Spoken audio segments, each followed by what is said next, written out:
Life is suffering. That's the first noble truth. And you thought that was partial, Gary, because if you just look at that statement, it seems like it's a resignation and saying, oh, yeah, it's broken, we can't fix it. Give up. Let go. Let it crash and burn. But of course, there's a second noble truth, and that is the cause of this suffering is your attachment.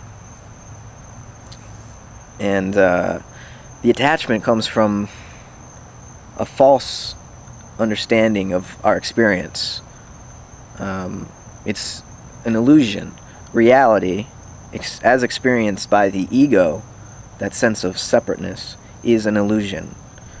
But this is a partial, or it's one step along the way. The next step is to see that the ego doesn't exist. So reality isn't an illusion.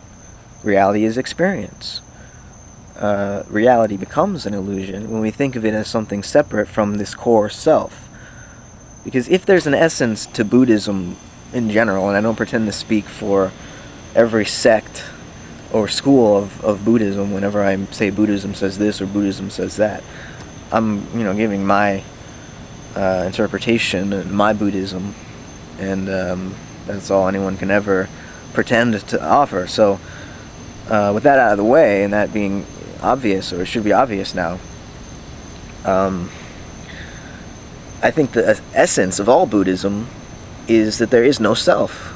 That's the first most important realization that the Buddha came to realize.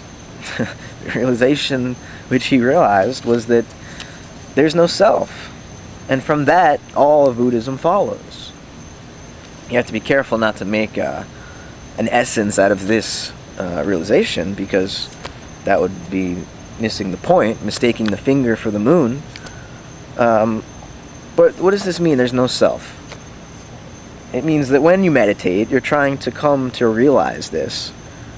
And realizing it shows you that there is no ultimate separation between you and anybody else, between this brain and all the other brains, and the body and the atmosphere and the environment. The brain is no more conscious than the light that it perceives.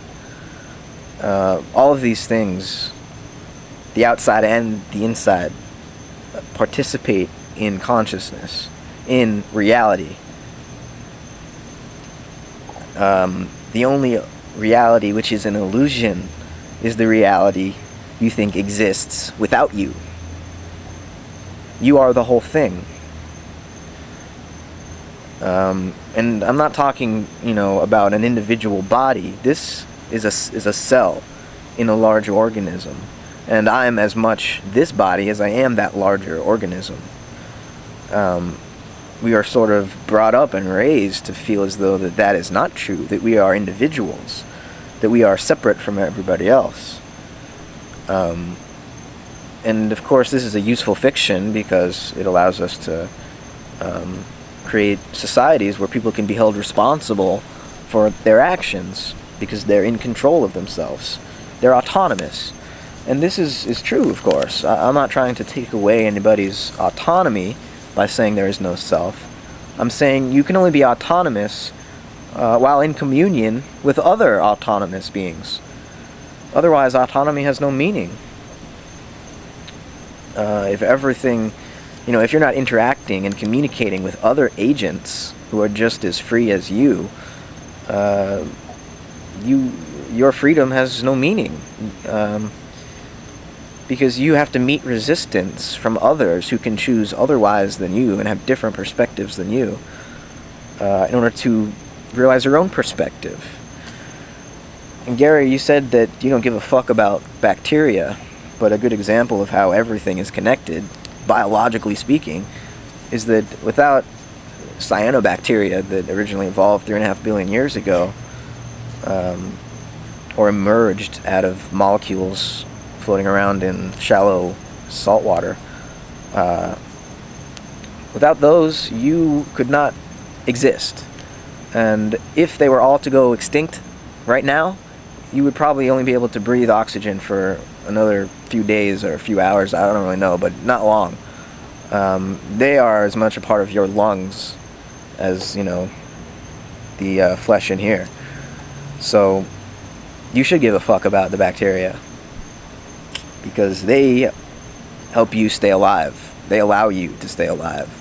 You are not separate from the bacteria. And this makes it difficult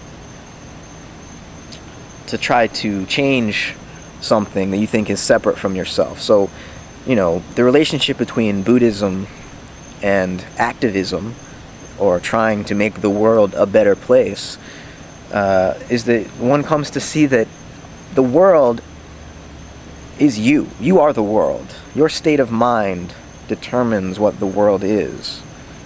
And you have to understand this in the context of, everybody realizing this thing that only you as an individual cell or body can come to know. You have to experience it directly. You can't just be told about it by someone else. When everybody realizes that they are one with their surroundings, compassion is no longer a chore or an obligation. It is an obvious, not only necessity, but a pleasure to help yourself. Selfishness isn't bad or wrong. It's impossible. It's a delusion. That is what Buddhism is trying to show us. Not through any verbal argumentation necessarily, but through an injunction. The Buddhist says, sit on your mat until you have the realization. And once you've had the realization, we can go about trying to save the world. But until you know you are the world, you're not going to be able to save it.